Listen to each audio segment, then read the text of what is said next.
Last Retort with Global Voice Broadcasting. My name is Kelly Sageser, and I'm here with the lovely Chris Wiggins. Oh, thank you very much. What's poppin'? Oh gosh, not much. Just studying for the LSAT right now. Oh, what? So I haven't slept in like 4 weeks. Oh, no, but you look like you've gotten plenty of sleep. Concealer's though, all right? a wonderful thing. Yeah. Oh no, you look like you got plenty of sleep and everything. You look fresh. It's not gonna help you win any of these debates with me, but all right. I beg to differ. So let's jump into our very first one. Recently, the United Nations held in a report that every faction is at fault in the Yemen war. And that 22 million people are estimated in need of aid. So for those of you who don't know, the Yemen war is one of the biggest humanitarian crises going on right now. So I'm just going to give you some background information. And let's start with a bit of the history of modern-day Yemen. In 1918, the Ottoman Empire dissolved, and you had British colonialism take over Yemen. They had some autonomy. Eventually, the Brits left, and then you had Soviet Russia and the United States fighting over them. And along with these countries fighting over them, kind of using them as a proxy, Yemen's also always had this internal conflict. You've had the Shia fighting the Sunnis. There's been a lot going on. So, Chris, I'm curious, do you think someone is at fault here? Do you think the history plays into it? What are your thoughts? Well, look, I absolutely think that the history plays into it, but if I'm going to put one person at fault, I really need to look at their president. And that is, I think that's President Hadi. He's over there hiding in Saudi Arabia right now. Now, granted, I understand that he's over in exile due to being ousted, but this is a man who is ill-equipped to be president of that region. If you look at it, they had about, you call it roughly 7 years of independence, basically, that they are operating with. And then after the previous president was ousted, they brought in this man Hadi. And then now we're having what the UN's calling the worst humanitarian crisis on the planet. One of the things that you need to look at as well, since he's become president, they have the largest cholera pandemic in the history of the world. That's one thing. You have about 3 million children under 5 years old who are suffering starvation, and about 2 million of them are pretty close to death, basically. Now, these are conservative estimates as well. So when I look at this, this is a man who came into power, and then immediately upon coming to power, social upheaval and unrest has occurred. So you can look at him being backed by the Saudi Arabian government, and the issues that he has with the Houthis who are backed by Iran. What I'd like to note is that when I bring this criticism of the president, it is not without fault. He's backed by a group that's providing a naval blockade that's blocking a port where 80% of the food that is brought in the country would come from that port. And the Saudis. It's the port of Aden, just to clarify. Say again? It's the port of Aden, just to clarify. Well, I think that's the capital. I forgot what the name of the port is. Okay. It's not. Yeah, Aden's not the port, but that's the capital where that I believe that capital has been seized by a bunch of secessionists. But the port that I'm speaking of, I'm having trouble remember the name, but basically the Saudis have created a naval blockade saying that they think that the Houthis are going to be using that port to transport weapons in from Iran. Now, there's nary a single expert within this field that says that that's occurring, or that there's proof that that's occurring, or that it's likely to occur. So they're doing this all to stand on circumstance, and these are the people that are protecting this president who's led to this level of destitute and this humanitarian crisis in Yemen. So there's a couple of clarifications I want to make, because undoubtedly the president is at fault. First off, I don't know who would I think running for president of the United States is insane enough. I don't know who would want to run for president in such an unstable region. So I think any president would be at fault for this. You've had decades of conflict here with the Houthis against the Zaidi Shia sect. I actually put most of the blame, and I think this is the issue with the Middle East, is let me ask you a question, Chris. Mm-hmm. Have you ever been in a bad relationship? When have I not been? And you have a partner who's very melodramatic, and you finally are like, this isn't worth it. I haven't gotten to focus on me, and you break up with them, and you feel really good and independent. Have you been in that situation? Oh, yeah, definitely, undoubtedly. Okay, that's kind of how I view the situation in Yemen, and let me explain this to you. At first, as I said, in the early 1920s, they finally get autonomy, and then Britain takes over them, and you've had the Britain colonialism, and they had taken over them for a while. Then when you had the U.S. and Russia come in here, they're using the Shia and the Sunnis as a proxy, essentially, to further their political agendas, whether that's communism or capitalism. And then finally, when everybody leaves, Yemen is left by themselves, and Yemen is forced to look at their own internal issues. Kind of like you're super stoked to be out of this relationship, and all of a sudden, after you're single for 4 months, you're like, oh, this sucks. I have my own internal issues to deal with.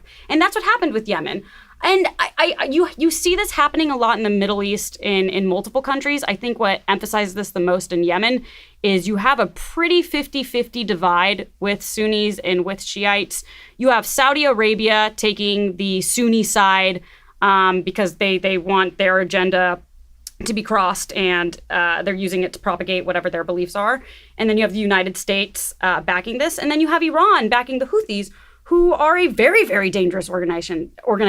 They're very violent. And I think what's interesting about the most recent statement of the United Nations is that they're putting blame on everyone. And to an extent, they're kind of putting fault on the United States. And I think it was just a couple weeks ago, Secretary Mattis said, we will continue to defend Saudi Arabia. He didn't say how. And this came after CNN conducted an investigation finding that there was a bomb that killed, I think, 40 hospital patients. Mm-hmm. They've bombed funerals, they've bombed schools, and just all sorts of public events. And it found out this bomb was from the United States that they had dealt. So it's such a complicated situation that I don't think you could just put the blame on the president, because I think any president wouldn't be able to handle that. He still handled it in a horrible, horrible way. Well, what I'll say this, right? Number one, I would find it very vacuous to sort of equate the same level of blame of the United States as we would on President Hadi. One of the things to note is that as we can talk about the analogy you made to this being a bad relationship and all, Yemen was actually prospering for a short period of time, even to the extent where multiple nations within the UN were saying that this is outside of Israel, this would be our second best ally here in the Middle East. Okay, now all of that changed. All right, and you can link that change when Hadi came in. He's shown weak leadership from the get-go. He's shown an inability to lead. Just the fact of him taking office without this, all this came to be, and the reason that he was ousted and these upheavals started to happen is that the Sunnis who were in charge, they at no point wanted to consult or confer with the Shiites. And then due to that, we had Hadi and his administration put in charge. And then from there, I mean, you see how easy it was for them to go over top him, hiding in another country. This all starts with him. He never should have taken office. And then when he got in office, he should have done a greater good and went and consulted with the rival factions that he knew which were escalating. These are the same Shiite that you speak of that have, and again, it's the Zaidi sect that have said death to America, death to Israel, death to our Western counterparts. So I don't think the Houthis had anybody, I don't think either one of the Shia sects had a good leader to put in place. So in that case, I don't know. I think it's way, way, way too complicated of a situation to put the blame on one specific person. But I think what it comes down to is there does need to be a ceasefire. At some point, someone is going to have to say, we cannot engage in this when you have this many people. When you have estimated 22 people needing aid, somebody has to step up. I would expect it to be the more westernized nation, whether that's the United States and Saudi Arabia. But you have to have reciprocating power on the other side. Look, I would love. Look, trust me, I completely agree with you that I'd love for the big brothers, if you will, to step up. The fact of the matter is, Saudi Arabia is guilty within this. And if I can get back to Hadi, he's allowed himself to be draped in U.S. influence and Saudi Arabia and Saudi Arabian influence, and that's how we have gotten to this, right? These big brothers have tried to be the better halves or something like that, right? And they've led to this internal conflict. I do find it spurious, if you will, to bring up the fact that the Shiites have said death to America. That is terrible, and everything and a lot of the work that they do is terrible. Not even call it work, right? To validate it or anything like that. The atrocities that they do are terrible. But as it applies to within Yemen, I don't think that we can go ahead and absolve the Sunnis. All right, they're the same bedfellows as it relates to the actions and atrocities within this country. Well, and then what's your opinion then on Lockheed Martin actually, distributing and constructing these weapons for Saudi Arabia? Well, you already know I don't support Lockheed Martin, another defense contractor. Yeah. So, I mean, do you think the United States also plays a role in this? Well, they're very implicit, right? But the fact of the matter is, they went and they found a man in Hadi who was willing to drape himself in that influence, though. Yeah. If he had been strong and said, "Hey, let me handle this situation," or let's let the Yemeni people. Right. Yeah. Let's let them have a voice. Well, and I think that's the most interesting thing is this war is often compared to the Vietnam of the Middle East, because you see what happened in Vietnam where you have you had the Soviets and the United States fighting over this, and then they just bailed. Same thing that you had happen with China and Russia backing one side in Vietnam and the United States, and they bail, and then the people are left not knowing what they want to do. So I don't think you can go into a region trying to stabilize it and then completely vacate it. And this is something that the United States has traditionally done. And look, I understand that there's reasons for it. But if there's one thing we've learned in the Middle East, if you go in to destabilize something, you better have a plan that's 10 times better to replace it. And as we can see, the current president was not a good one. So, we've got to figure out a better system than what's going on. Oh, yeah. So, speaking of the U.S. and speaking of some more foreign affairs. So, basically, what seems to happen, or you guys can probably listen to this podcast every single week and get a story like this. But down in Jacksonville, gunman comes in, shoots 13 people, injures about 11, kills 2 of them, all before killing himself. This all comes on the heels of a report coming out showing that the U.S. is second in the world in gun-related suicides and 30th in gun-related homicides. And we're actually ranked number 2 overall in gun-related deaths. These are based on reports of 2016. Kelly, I got to know, how should America address this ongoing crisis? Gosh, I mean, I want to tell people, keep being emotional. I know that sounds like the advice we don't want, but when this situation happened, I remember I walked into my roommate's room and I said, "Oh my gosh, did you hear about the shooting?" And she shrugged her shoulders and said, "Yeah, that was pretty much it." And that's terrifying to me that this keeps happening. And it's bothersome that Florida doesn't pass any legislation, that we keep allowing it. Happened at a video game tournament. There's so many factors that play into it, and we can keep arguing about whether the factors are mental health, whether the factors are violence in video games. To me, that kind of doesn't matter. Let's say all of them are contributing factors, then what do you do with the one variable that remains consistent, which is guns? Do you try to focus and hound in on that and reform guns, or do you argue about all the other surrounding things? Personally, I think it's a combination of both. But yeah, I think it's absurd to not say guns don't play a role in this. There's no way that guy should have had a gun. He shouldn't have had access to it. He shouldn't have been able to carry it as freely. So that's where I stand on it, the same way that I kind of have stood on every other gun issue that's happening. Yeah.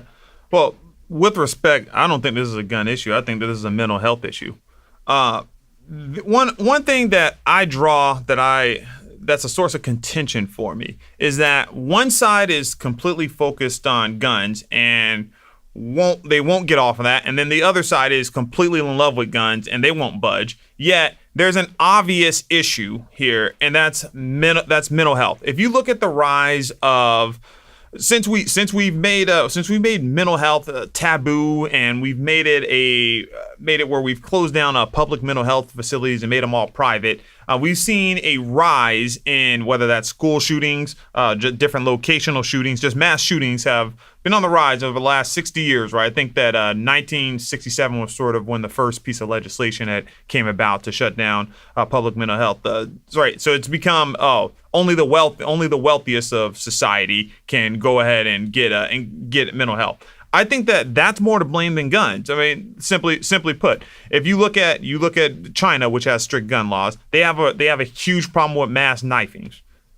You look at London. I think London's been having a lot of issues with mass knifing, and I'm not going to make the dubious argument of saying that, hey, if you get rid of guns, right, more stabbings are going to happen, right? But I think that consistently we see that it's not necessarily the instrument, it's the individual. Now, what type of individual would go around doing this thing, right? Look, you and I debate. There ain't no knives or guns coming out or anything like that, right? We obviously don't hate each other or anything like that. But there's a lot of people I don't like and I don't attack. Okay, it takes a depraved and perverse mind, somebody that's not right in the head, to not only there's this the intricacies of planning this out, choosing the place, going and shooting up, and then shooting people, rather shooting up the place, not them shooting up, but shooting up the place, and then them killing themselves. Okay, that speaks to a level of mental health that we're not accounting for. And that's a lot. First of all, that's a very, I don't want to say that it's a quick measure, but in terms of looking at solutions, that's a lot easier sell than just going and attacking guns, because we've already shown that the NRA's found a way to outspin, and we already see there's a lot of people that love sports shooting, and they're gonna come out against some type of gun laws. So why not see what the mental health areas do, and then from there try to start legislating guns? Look, I don't disagree with you one bit about what you just said with mental health. I'm going to law school to do advocacy for mental health law. I think it is the number one thing that is neglected in this country. Having said that, I think alcoholism is a form of mental health issue, and I think nobody says, oh, well, don't take alcohol away from this person. It's just mental health. You still want to separate the two things. Mental health alone doesn't mean that that's the only variable causing this problem. And there's no reason why a country as progressive as the United States, that leads the way on a lot of innovation, can't balance the two. So yes, absolutely, mental health is an issue that needs to be addressed. The problem I have with that is the people who use this mental health argument. President Trump cut, I think it was $68.4 billion from the Department of Health and Human Services. Fine. Take the money that the NRA is donating to all of these Republicans and put it into mental health. Once we do that, sure, then I will support the mental health argument. But it doesn't matter to me when we're cutting this and we're not doing anything on gun legislation. So all these people that I keep hearing crying that we need to fix mental health, we need to fix mental health, we need to fix mental health, they're not doing it. The people who are saying we need to have harsher gun laws and have more enforcement, they're being active to actually put this. No, I don't see any of the conservatives saying it's mental health being active to push the mental health agenda. So let me go ahead and say this, right? It's not only conservatives that call it a mental health issue. There are Democrats in Midwestern parts of the country and in the Mid-Atlantic area part of the country that don't see it as a gun issue. I think that here in our California bubble, we completely just directly jump to it being a gun issue. Now, in regards to I think that if we go based on what I just said, there is a lot of work to go ahead and to fix mental health in this country, right? Coming from different conservatives and Democratic legislators as well. The problem is the dogmatic approach where it's just focus on guns. Every single time a shooting happens, I see someone post, "Oh, we don't want your thoughts and prayers and blah blah blah. Fix guns and everything." It's people that don't know a damn thing about guns. I had a lady try to tell me that that AR-15 stands for assault rifle, right? Assault rifle 15, right? She should go pound sand, all right? Legit. These are the kind of arguments that we have, right? I've seen people go and make arguments about limiting magazines and they don't know a damn thing about it. It's all these talking points that come out from the Pelosi's and the Schumers and things like that. First of all, neither side is willing to have an argument, okay? And if we're going to go and say, hey, you know what? It's conservatives are just taking money from the NRA and blah, blah, blah, and they're not trying to do anything, and we're going to criticize them on, I'll criticize Trump on the cutting health and human services, right? I have no problem doing that. But if we're going to put it all at the feet of conservatives, why don't we go ahead and look at the different people on the progressive left who aren't willing to have a conversation with gun owners, right? About, hey, blah, blah, blah. Why do you think that this is crazy, right? And they're not willing, and those who aren't willing to have a conversation about mental health. That's what we need to talk about. I don't think that we can put it completely at the feet of conservatives here. Yeah, I agree. I mean, I do, actually. When you have the Conservative Party and one of their number one donors are the NRA, I think it's absolutely reasonable to shift that responsibility onto them. Are there Democrats who feel that way? Absolutely. Generalizations, they're not 100% accurate. There's always the exception to the rule, but regarding the general principle, I think that's a very fair comparison to make. I guess my issue too is to the ignorance of guns, saying people don't know about the guns, they don't know how a magazine works, they don't know what AR stands for. Those aren't the people committing these acts of violence. The ones who know how guns work, the ones who know how to modify their guns, the ones who know how to clip into magazines, the ones who know where to buy these guns, get access to these guns. They're the ones shooting up people. So the people Small percentage. A small percentage, absolutely. A small percentage still needs to be accounted for. Okay. But all right, with that in mind, and I know we have to wrap this up to get on to the next topic, right? With that in mind, okay, go back to my original point of once we started making mental health taboo, and that's when like we had some pretty lax gun laws before the 1960s, and there wasn't this high preponderance of mass shootings. Usually the mass shooting would be like, hey, Al Capone and his gang shot up something, or Billy the Kid and them shot up something, right? Yeah. That's what those are like, right? That's what a mass shooting was, right? And it barely happened. Then we got rid of the smoking gun in this has to be the changes that we've had in mental health over the last 50 years. The stats and the evidence is there. I just think that if we go with guns, right? And like I said, I did not want to make this argument, right? How do we account for the fact that in a bunch of other countries that have strict gun laws, they have mass homicide problems, but the instrument is knives and things like that? I've never had anyone answer that question. I listened to a whole bunch of people, like 7 of them, try to debate, what's that dude's name, Colion Noir or so, the little black NRA guy or something like that. And not a single one would come up with a rebuttal to that. It's like they didn't want to go say, oh, we'll ban knives and things like that, right? It is a mental health issue at the... Absolutely. Yeah. And you're not going, no one is saying that you're going to completely rid the country of murder. That's going to exist. But I can guarantee you, if you took Sandy Hook and you gave the person a knife, a lot less damage would have been done. So it's not about eradicating the damage in total, it's about minimizing it. And yes, you absolutely can do some serious harm with knives. You can do much more serious harm with a gun, and we've seen that.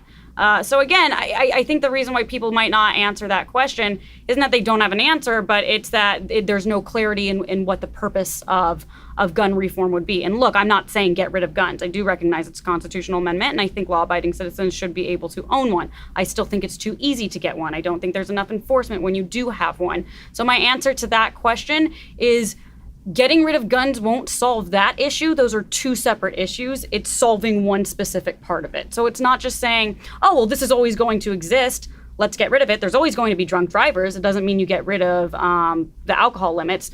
There's always going to be bad people. You don't get rid of the laws in general. So it's about minimizing as opposed to eradicating. All right, well, we have to move on, and we have some very positive news. We got Andrew Gillum has won the Democratic primary to meet in the general election for the governor of Florida. He could become the very first black executive in the state. What does this mean for the country, Kelly? Oh, it's so amazing. So I didn't realize this really sad fact. The United States has had 4 black governors. That's it. Only 2 of them were elected. We had one in Massachusetts and another. So it's Massachusetts, it's Virginia. In Virginia. We've also got. I should not be drawing a blank on this. I'm gonna get kicked out of some things. Wait, who are you crediting with 3 and 4? 3 and 4. So it was like weirdly in the 1800s. Okay, all right. Somebody in Louisiana had died, and it was awarded. I forgot the gentleman's name. Okay, all right. I want to say it's H. Blanche. Yes, something. It was Blanche something. All right, yeah. Because I thought of Golden Girls when I heard the name. Yeah. But the whitest reference ever. I think Blanche, she had the most proclivities outside of her race of the Golden Girls. Yes, that's probably true. But I think this is absolutely amazing. Speaking of our gun debate, it's good to see kind of this liberal, hopefully come into this state. I think Florida could use it right now. And he's got an incredible background. I mean, he was in politics at 23. He was in... Reminds me of myself. I know. It's so cool. Lots of respect for you, just like I have respect he's killing it. For Mr. Gillum. So he's the mayor right now. He's in Tallahassee. He's only 39, which is just, it's so young, but he has so much experience. I've watched him speak. He even though he is somebody who's been a career politician, it's got a lot of genuine nature to it, and he wants Medicare for everyone. He wants a $15 minimum wage. I agree with all of these things. I think it's wonderful. So I think that what comes to mind is that this is really a euphoric moment, like for myself as a Black American. Just the fact that you have him going to the general election down there in Florida, and then you also have Stacey Abrams over in Georgia, and then Ben Jealous, former head of the NAACP, who's going to be at the general election in Maryland. I'm a student of history, and I can't think of a time where I've ever seen this. Number one of the biggest things about that is that two of them are running in the South, like the deep, like the deep South. I know you could say that's not Mississippi or so. That's the South of the South. I'm sorry. If you blow the Mason-Dixon line, you're the deep South. Like for that to be the case, I never in my life would have thought that I'd see this, because there's number one, you're dealing with Democrats in that state. And Southern Democrats are great people. There's a little bit of sorority. We won't call it racism. There's placism there, right? It's cool. We want you to. Yeah. We believe in integration, but no, you can't be the coach down here. Yeah, right? Exactly. Yeah. There's a lot of that, right? And they've been able to rise above that. And what's also I found mesmerizing is these aren't quote unquote, as you would call, Black campaigns, in the sense that they completely ran on the fact that they were Black. They ran strictly, and they've made all in all public appearances, and their platforms have all been about. It's been a Democratic plank or so, but it's been devoid of using race as a basis to get ahead, which I've really appreciated. And then I think that the next thing as it relates to Andrew Gillum, he was outspent by a lot of Democrats, big time, tons, big time. And he used small donations, and I think he was still third in sort of the amount of money that he was able to raise. And for him to have done that, right, it really shows anyone out there that there is a chance.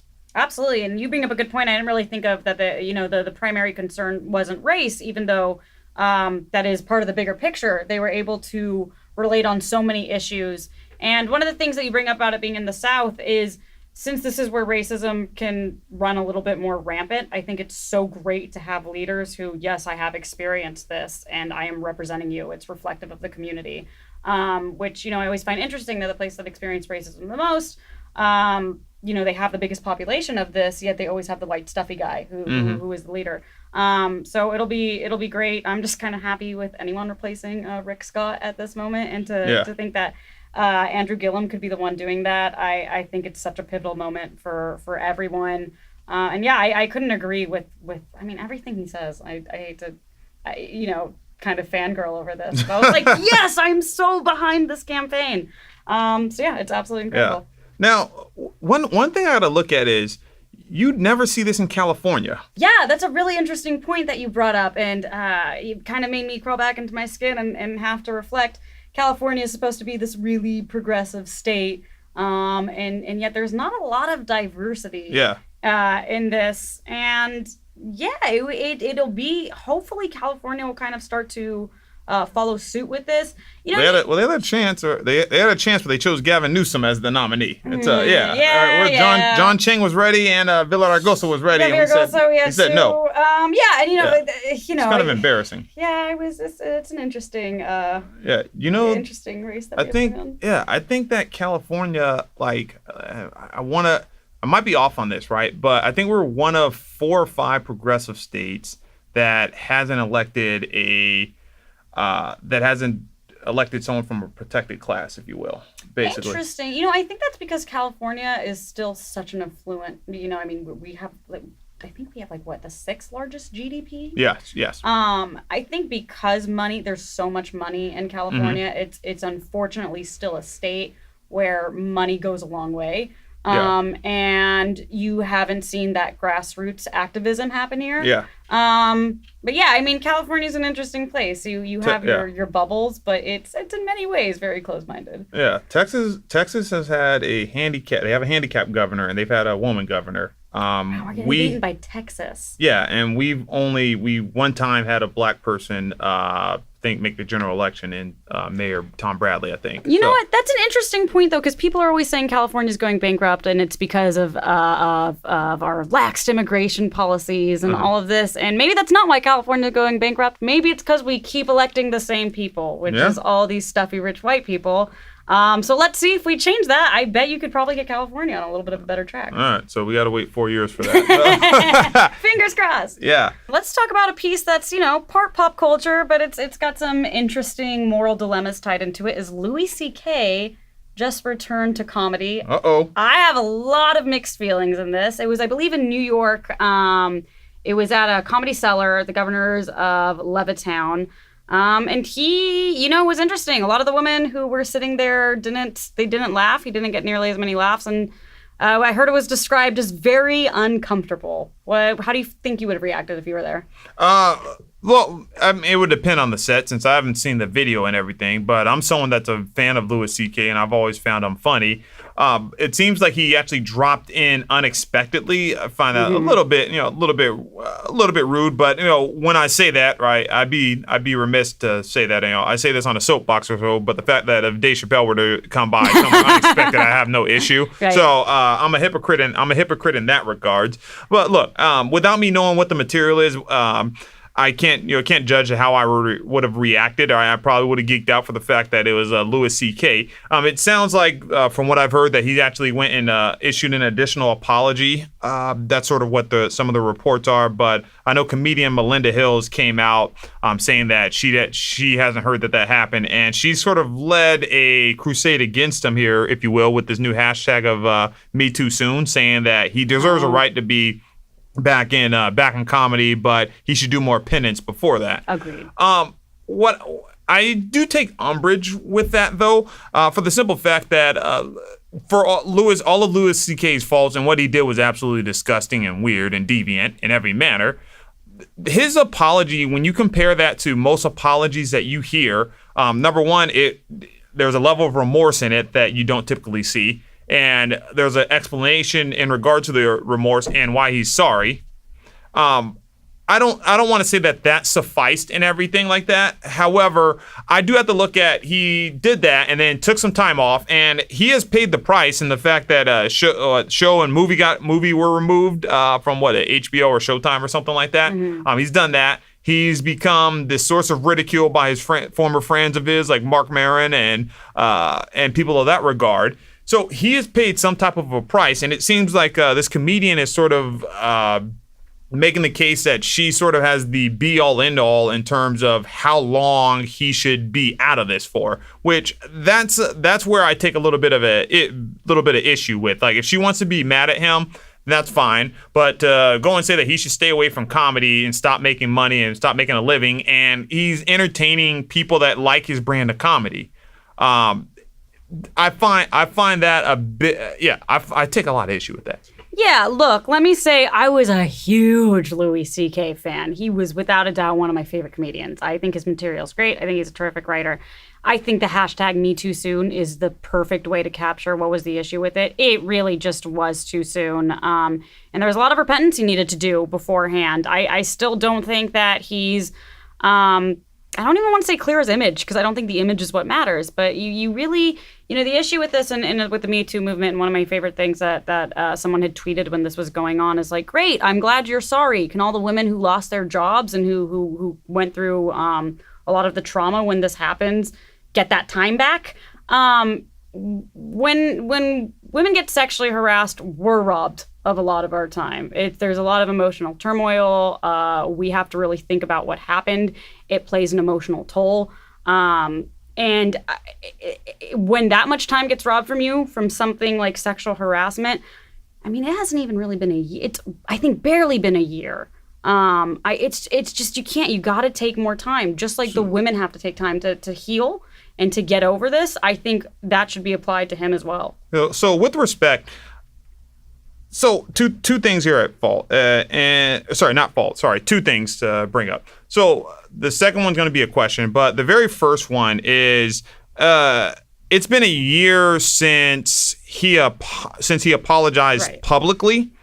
These incidents, I believe they occurred in 2000. I want to say 2000, or the incident, I believe, occurred in 2002-ish, if I'm not mistaken. Okay. We do not know if he had apologized in any of the time leading up to that or not.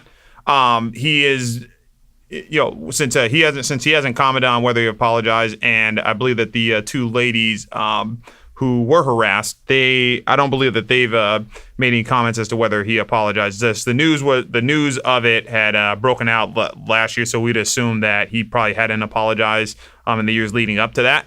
But that's one thing. So I don't mean this to like sort of mitigate the healing aspect of it, but it has been 15 plus years since the incident has occurred, and he's gone and recently apologized in a year. So my question with that is, then what is an appropriate time that he should be allowed to go back into comedy? Yeah, but it was 14 years of not having to deal with those consequences. So even though the incident occurred about 15 years ago, it was only a year where the consequences were enforced on him. And that is a good question. We brought this up in one of our last podcasts in terms of James Gunn making the inappropriate tweets. I don't think a person should be punished for their entire life. I truly do believe no matter how heinous the action, I believe people can change if they're truly sorry and apologetic about it. I definitely, I guess I don't have a direct time frame because I think that's such a specific situation that I can't just be like 3 years. 3 years is the perfect mark. I definitely just don't think a year is the right one, especially when the Me Too movement is still gaining momentum, and we have yet to see a lot of the policy and attitudes change.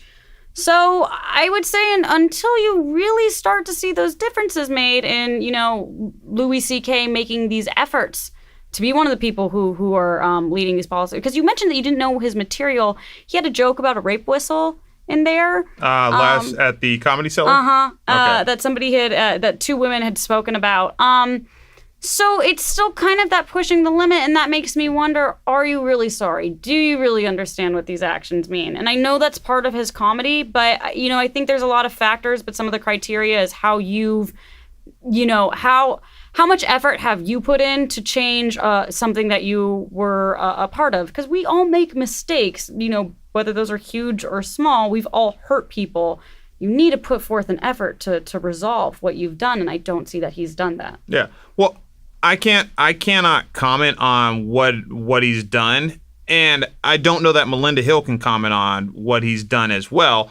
And I think that one thing that we don't want to be remiss about is the fact that if he were doing positive work, and look, and I don't mean this is not meant to disrespect anybody, right? But there is a tendency, right, where in this type of situation, right, the crime and the movement can be anything, right? Mm-hmm. But if someone like Louis C.K. were to do something behind the scenes, right, to help out, whether that's via donations or sort of anonymously like leading some causes, they wouldn't bring that to the forefront because the actual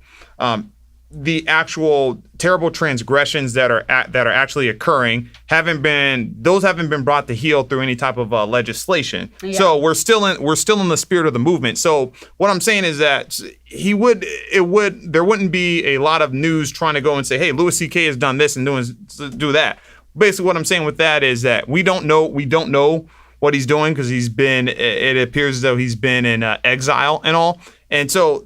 I want to make sure that could be accounted for. I don't know, like, again, we don't know what, sort of what he's been doing, like, behind the scenes. We haven't heard any news from him at all in that regard. But I don't want to say that it's come out directly and say that, hey, you know what, he's probably not doing anything and he just came up and hopped on and started making rape whistle jokes or something. Yeah, I don't think that he hasn't done anything. I don't know him. I don't know him as a person. I haven't really followed the story, up until recently. I mean, I followed it when it first emerged and after.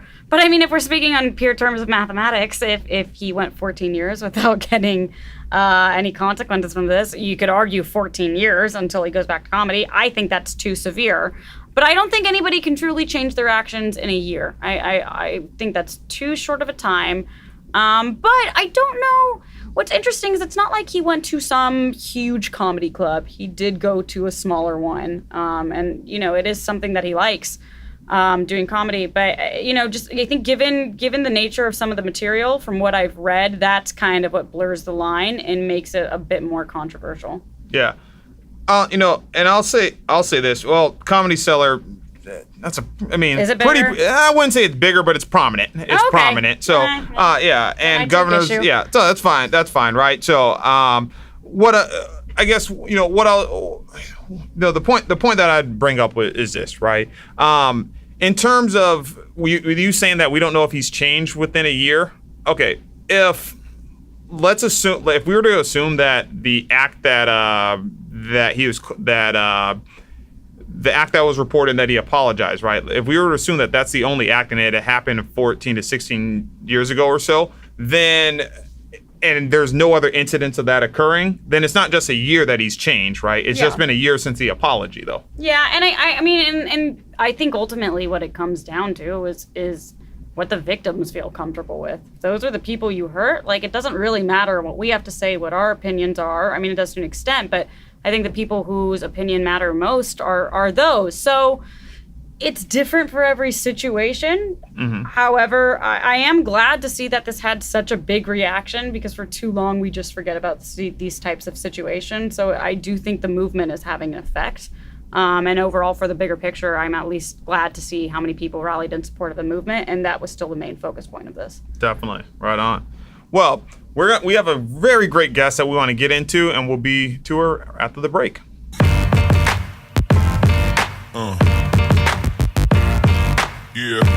Hey everybody, we're back, and our guest today is former Air Force captain, also USD law graduate, a very astute lawyer, and also someone very familiar with the black shirt defense of that Vista High School, my good friend, Christina Prejean. How are you doing?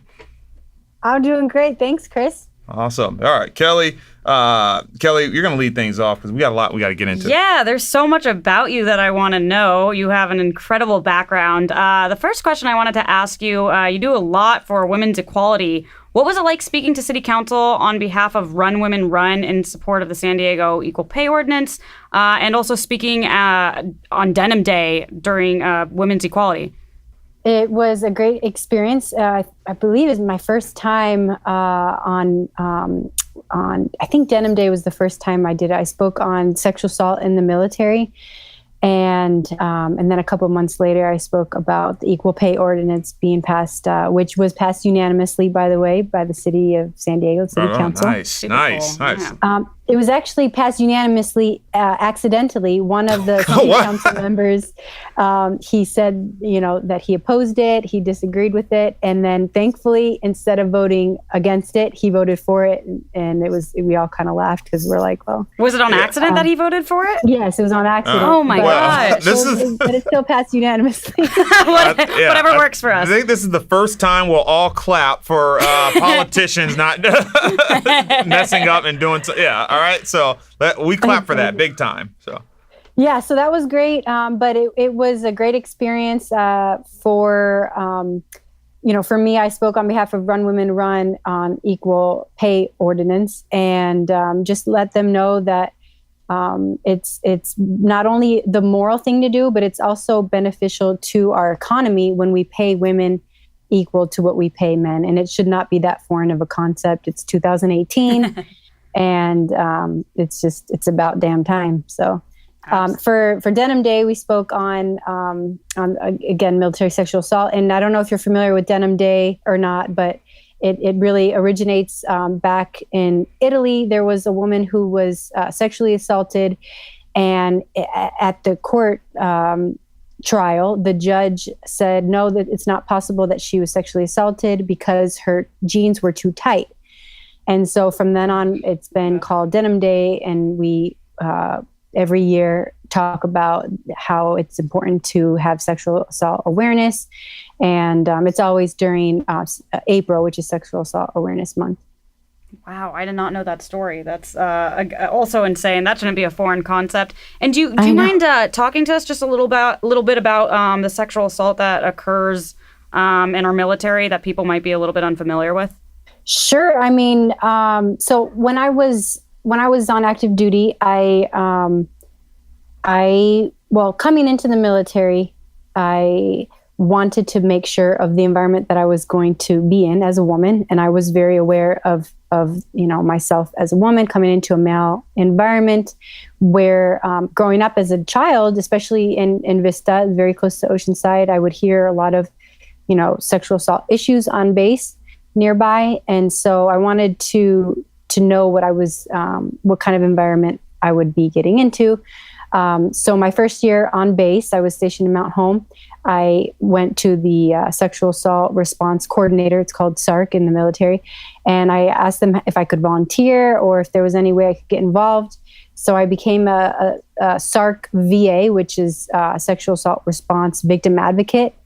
And I did that pretty much my whole time on active duty. Wow. And then while I was deployed, there was a sexual assault that occurred while I was stationed in Kabul in Afghanistan. And sadly, there was not anybody in Kabul who was in charge of sexual assault response. And someone randomly happened to know that I did that type of work on the home front here, back home on my home base in Idaho. And they said, oh, maybe we can assign Lieutenant Prejean on this case. So I was assigned on it. The young woman, she was in the Army. She had been assaulted by a member of a different branch, because on employed environments, there's always all four branches that are always mixed. We went through all of the different interview processes through the base police, the base OSI, which is like the military version of the FBI. And what ended up happening was we got all the way to the commander of the perpetrator. Wow. And we said, we need to meet with him. The disciplinary action needs to be taken against him. And the commander said, oh, I heard about that a week ago and I sent him home. I wanted to protect him. I didn't want anything to happen to him. No. I wanted him out of your jurisdiction. So it was very frustrating to see we didn't have anybody in Kabul, and there were about 5 different military bases in Kabul, thousands of military members. So no system was in place. And on top of that after this commander decided he wanted to protect the perpetrator, there was nothing that could be done at all. Wow. Terrible. So that was a very frustrating experience. But at least I was there. I was able to kind of be her moral support. Mm-hmm. But besides that, we couldn't do anything about it. Yeah, and I think you just speaking out on this issue alone is one of the first steps to take, especially publicly, to change that system. So on behalf of all women, especially that woman, thank you for advocating something like this. Thank you. It's important. Yeah, definitely. So if I can sort of switch gears, but piggyback off of Kabul. So for some of those who are probably, most of America is just not aware of what it's like out there, just from a living and being stationed there standpoint, right? What can you tell us about what it's like spending a year there in Kabul? How much time do I have? You plenty. We want to hear everything. Well, I mean, it's hard to describe really, because I guess the best way to explain it is the first time.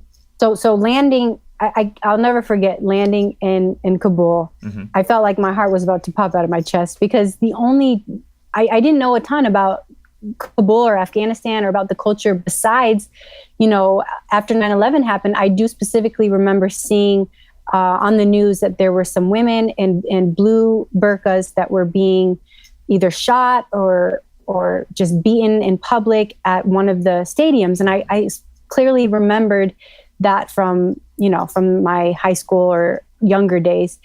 And so I just was, really terrified, and it is a war zone. And I remember walking out of the plane and getting into one of the convoy vehicles, and we're driving off base. And I literally felt like I was in a movie set, because it was like going back in time, like hundreds of years, kind of like when, if you see movies about the Bible. Yeah. And, people were riding on donkeys, and it was like nothing I had ever seen in real life, other than those in the blue burqas. The only time I had seen that before was on TV, where these women were being publicly either beaten or killed. I couldn't remember, but it was something that was terrifying to me. So that was my first impression. And then, but to be honest, over the year that I was there, it all just became normal, and it became like my world, and it was my world. And I think that's what a lot of us military people do when we're overseas, is you just, it's kind of for survival, you adapt, and it just becomes your world, and it becomes normal to you. And you learn to live and thrive and survive in that environment. Yeah. Now, like with us being from like 3 or 4 miles away from Camp Pendleton, there comes an appreciation of service. But with you and with us all being pretty progressive and left leaning, if I will say, there seems to be from progressives a level of disdain for the military. And sort of as a veteran and someone that is progressive, what are some assumptions that you'd like to dispel? Well, in fact, I actually heard someone recently, it was another young woman who said to me, I just want you to know that you've completely changed my view of the military. And I used to kind of fear and hate it, and now I appreciate it. And, and I said, wow, thank you for that. Because for me, as a veteran, I also want people to know that there's not just one, veterans don't look just one way. This is the face of a veteran. They're not just all males, and they're not just all, Caucasian. We're of all different color, background, religion, race, and sexual orientation. And so we're very diverse. So that's one thing, is that I want people to really understand that there's not just one look of a military member or a military veteran.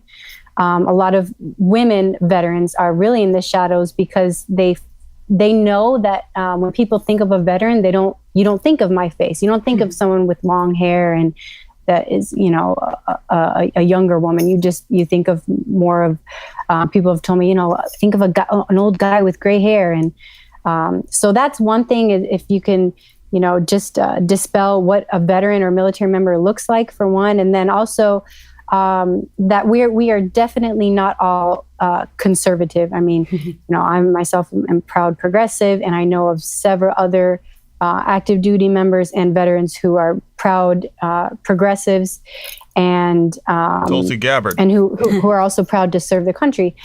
So that's another thing. We're not all conservatives by any means. In fact, when Colin Kaepernick was standing up against, in the NFL, against the police brutality against the African American community, a lot of us veterans came out, and we had the hashtag Veterans for Kaepernick. I was proud to support him and everything he was doing, and just speak out on the fact that, because the conservatives, one of their main issues was, how can people in the military, they risk their lives and you're disrespecting them, and no, not by any means. As a veteran, I'm proud to say that we fight so that we could uphold our constitutional right and uphold our First Amendment freedom of speech right, and uphold the right that Colin Kaepernick had and was exercising, and continues to exercise. And so I am proud to say that I did my part in allowing for not only him, but all citizens to express their freedom of speech.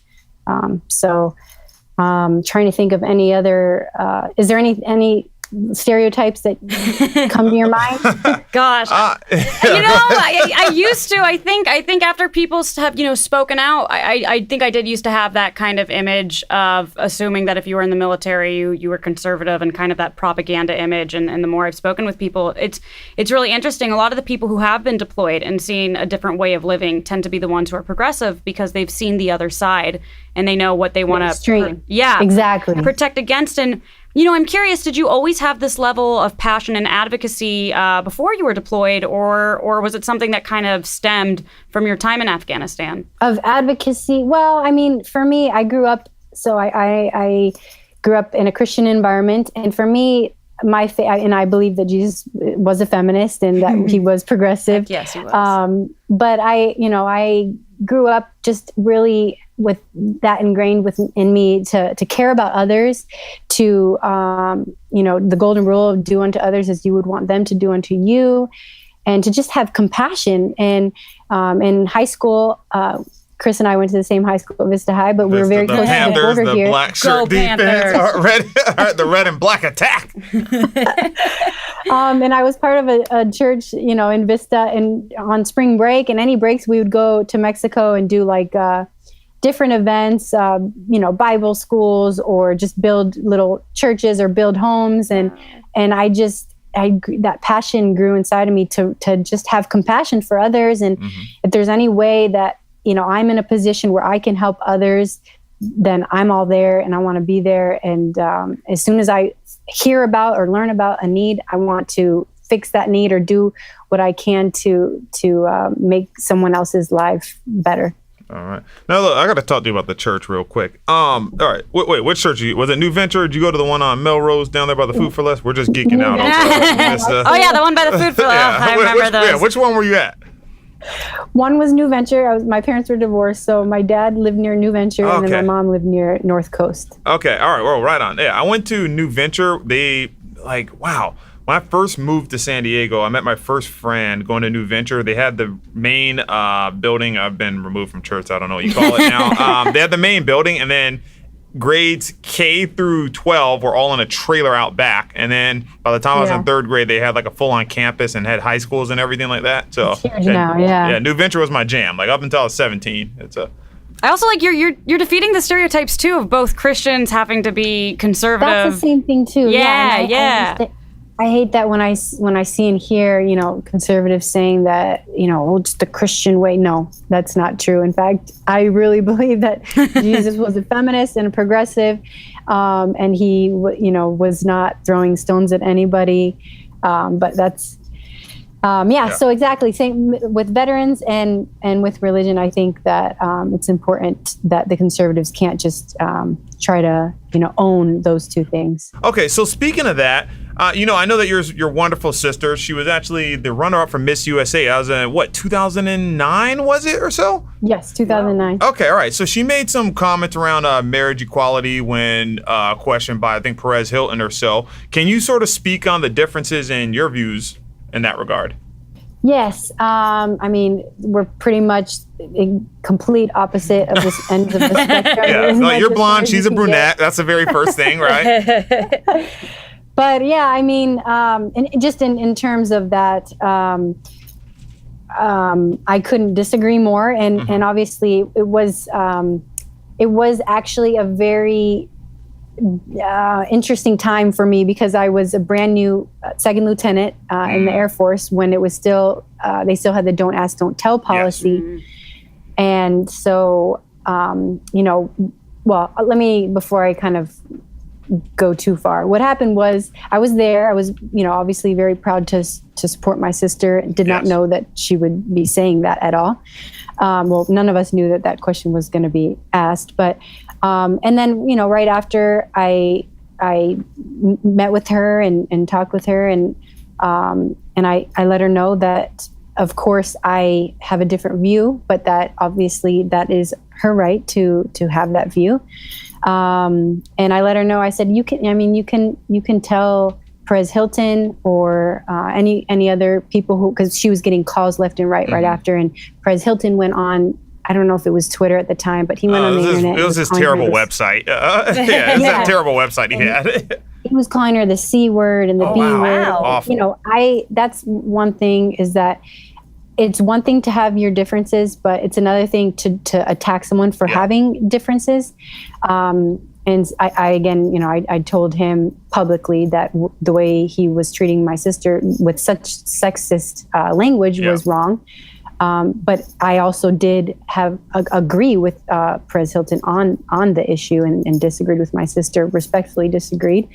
And, I let her know that I had actually just in Idaho been part of a gay rights activist parade. Yeah. And was proud of that. And so she let the whole world pretty much know that I was part of this gay rights activist parade. And then it got back to my commanders at my base in Mount Holm.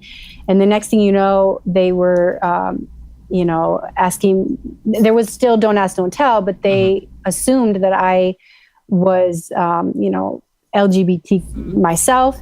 And, I wasn't sure if they were going to try to kick me out at the time, which it was just a very interesting time. But I'm proud to say what I believe. And I do believe that, you love who you love, and you should be able to be with who you love. Definitely. And so I'm glad that since then, the Don't Ask, Don't Peel has been repealed. Yeah. Oh man, that's obviously number one. I'm glad that it's been repealed also, and everyone's able to openly serve. But yeah, that sounds like such a harrowing time for the Prejean sisters, right? From the from the overreaction. In my estimation, I thought that the media overreacted in regards to the optics were that she told a homosexual man that she thought that marriage was between a man and a woman, right? And then to her going and sort of, I don't want to say flaming you out or blasting you that you're in the service during the time that the law was still enacted or so, and you sort of potentially facing getting kicked out or so. Yeah, so a lot of strength from both of you in that regard during those situations. Thank you. Yeah, it was very interesting time. Yeah, arguing with a sibling is hard enough, let alone doing that over social media for everyone to see. I can only imagine. Yeah, and I mean, for us, we always have tried to, we got to the point where for the longest time, I was trying to convince her to come over to the good side. Has it happened yet? We just try to talk about everything but. And it just makes it a little bit easier. All right. Definitely. Well, how was it? Her husband didn't he go to Cal? Like, they should be steeped in liberalism. I know. I would fit in very well at Cal, and I said thank you for that compliment.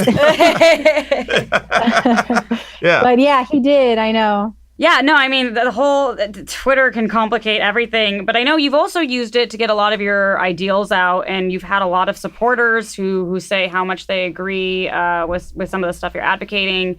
But, one downside to that is it does give you a platform to speak and to share your ideas, but, that can only go so far. And you've had critics say that they love the ideas, but there's just not that financial support back there.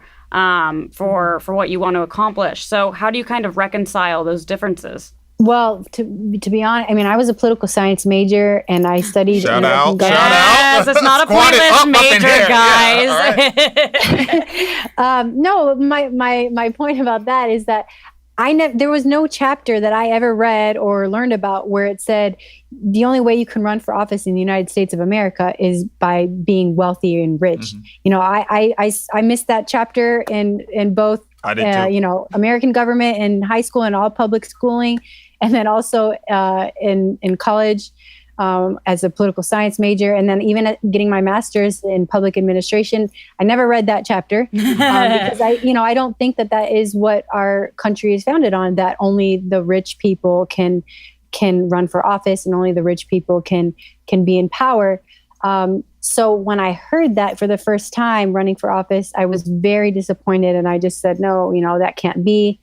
But I did see running that money is a huge deal. And I think that is why we see so many white male, particularly older white male individuals who are running and winning and becoming part of our government and representing our districts, is because that's the population who historically has been in power and who has had the money and been the wealthy class of our society. And so I think that the best way to get rid of that is through having clean elections. I know that Arizona has done it, and they have had a woman governor, Janet Napolitano. They've actually had, I think, 5 women governors. Have they really? Yeah, they lead the nation, I think. Wow. Well, we have not had in California at least a woman governor voted. We've had a bodybuilder steroid cyborg from the future. Yeah, somehow we managed to do that before putting a woman in office. Yes, exactly. So it's disappointing.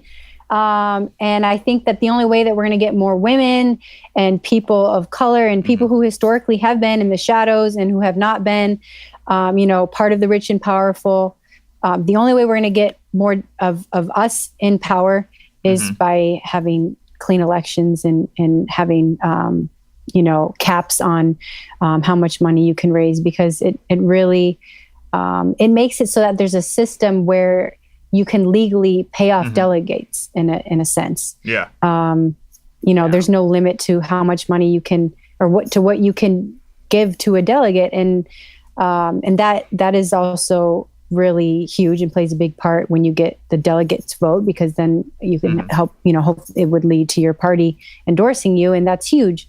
So I think there's a lot to be done and in that area. Definitely. Absolutely. And I know money is such a big thing in all factors of politics, and even out of that, you do a lot of pro bono work too, which I don't think there's enough of. And I know you worked with Protect Our Defenders. What was if you're still working with them, what is it like doing that, and what's some of the work that entails? Yes, my husband is an attorney as well. He and I work together pro bono because it just makes it a lot easier and more fun to be able to work as a team on pro bono cases, especially when you're working full time. But this is my passion, and especially when I was on active duty in that instance where the soldier I was representing that had been sexually assaulted, when I saw that there was really no justice, I remember thinking, I need to do something about this, and it's wrong, and I'm going to. But I kind of knew deep down that I wouldn't really be able to have that much of an impact if I stayed in the military, that I had to get out and, be a lawyer and then run for office and hopefully someday be elected, because it's like, that's really where you can make a change and make a difference. With Protect Our Defenders, it's a great national organization, and they represent military victims of sexual assault. A lot of them are women, but there also are men as well. But the clients that I've represented have, all served. One was at one of the military academies and was kicked out because she reported that she had been sexually assaulted, and then just the retaliation came pouring down until she was kicked out. And we fought so hard for her.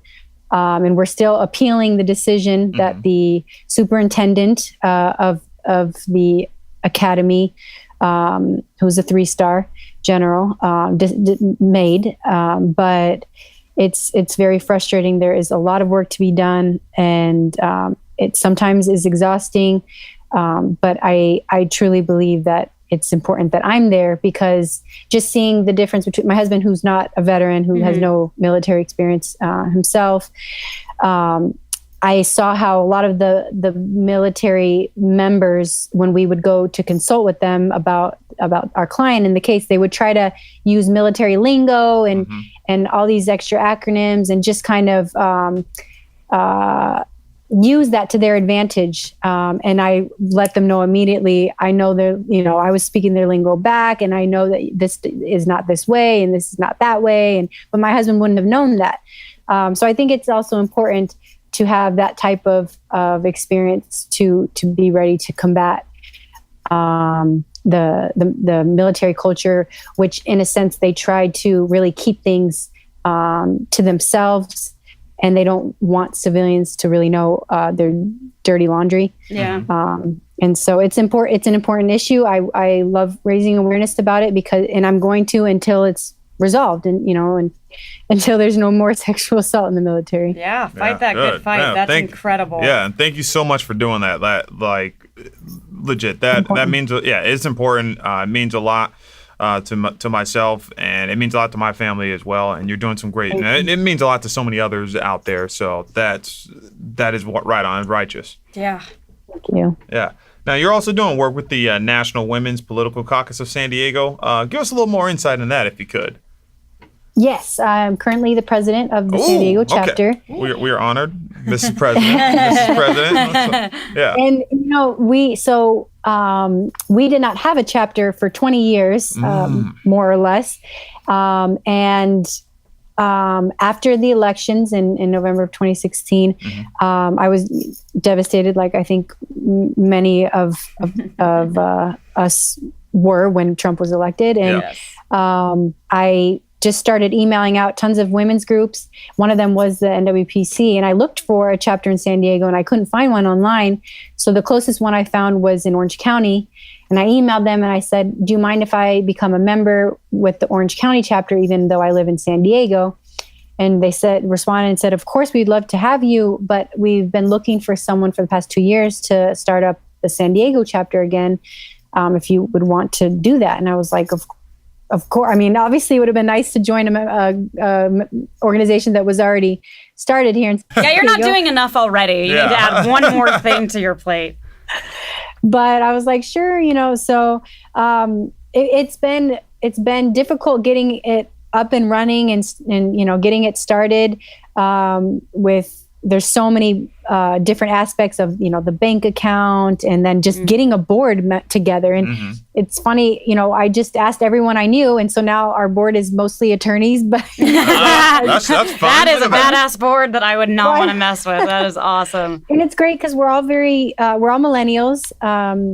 And most of the other members and board members from the rest of California of NWPC are not millennials, they're older generations. And so I think it's also important to include millennials because we're the future and we're young professionals and we're also, the rest of our board they have all full-time jobs. Some of them are parents and getting their master's degrees. So it's a great group of women that we have. And it's been a little over a year. And we're, trying to raise awareness about women, getting more women in politics. We've endorsed several candidates. And also I'm very proud. We had our Little Leaders event, which was just kind of a vision of mine because I truly believe that we have to give back to our future generations and we have to lift them up. And if we don't, if we just kind of, expect them to figure things out on their own, it's going to be bad for us all.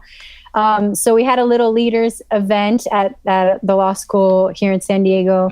And we had over 20 young women between the ages of 11 and 14 come and learn for a whole Saturday about how to run for office someday and to really plant that seed for them of, it's important for women and for young women to think about running for office. It shouldn't be this taboo thing of, women wanting to have ambition. It should be appreciated and valued.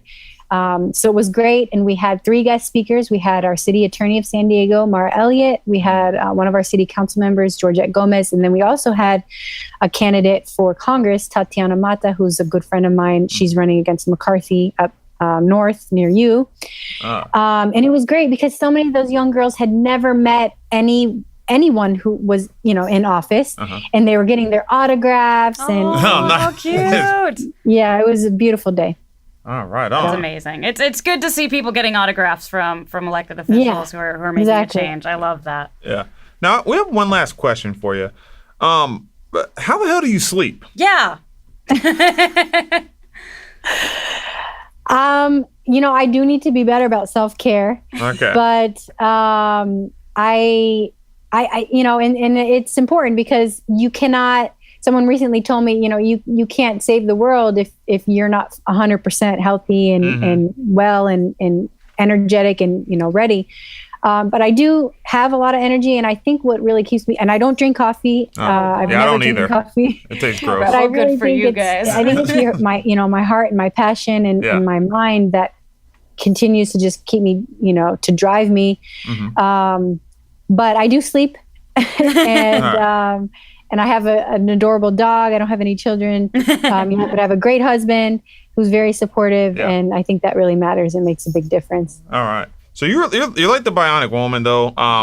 So you got law degree, master in public administration, right? Air Force veteran, president of the NWPC, right? Then you got the pro bono work, and then you're also an attorney. Like good. That's the most impressive resume ever. Are you willing to slow down on one of those so the rest of us can look a little bit better?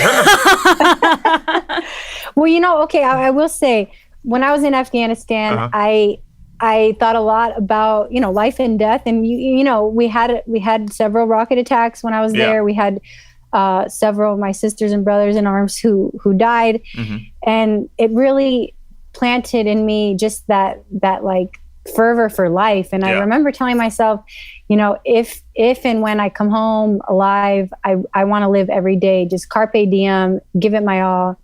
And I think it's important. I always think about, you know, my time in Afghanistan and my promise I made to myself and to just, you know, to make my life worthwhile and to make a difference by being on this earth. I don't want, you know, my presence here to be wasted. I want to make a difference in people's lives and however way I can. And so I think that also really, you know, has always just stuck with me since my deployment. All right, right on. Well, we're up against the clock here, and we got to wrap up the show and close out. But number one, first of all, thanks for all that you do, and thanks for your service as well. Thank you. Oh no, definitely, yeah. Now we want to make sure our listeners are paying attention. So please tell them where they can find out more about with Protect Our Defenders and also with the NWPC. Okay, well, Protect Our Defenders, they can find on Twitter, online, it's just at Protect Our Defenders. And then online, I think it's just at www.protectourdefenders.com or .org. I want to say they're based in DC. It's a great organization. They need more volunteers, especially attorney volunteers. Yeah, and all our attorneys need to be donating too. Don't be cheap. Heck yes. All right. Don't be cheap. And then NWPC, we have our Twitter channel, which is at NWPC San Diego. All right, awesome. And y'all attorneys donate to that too, and listeners donate to that too. So if you're a Patreon for us, you need to be contributing to both of them. So, well, look, Christina, we thank you so much for being here. We really enjoyed the conversation. Thank you both. It's been great. All right, awesome. Thank you so much. Well, for Chris and for Kelly and Christina Prejean, our great guest, this is The Last Retort. We'll see you next week.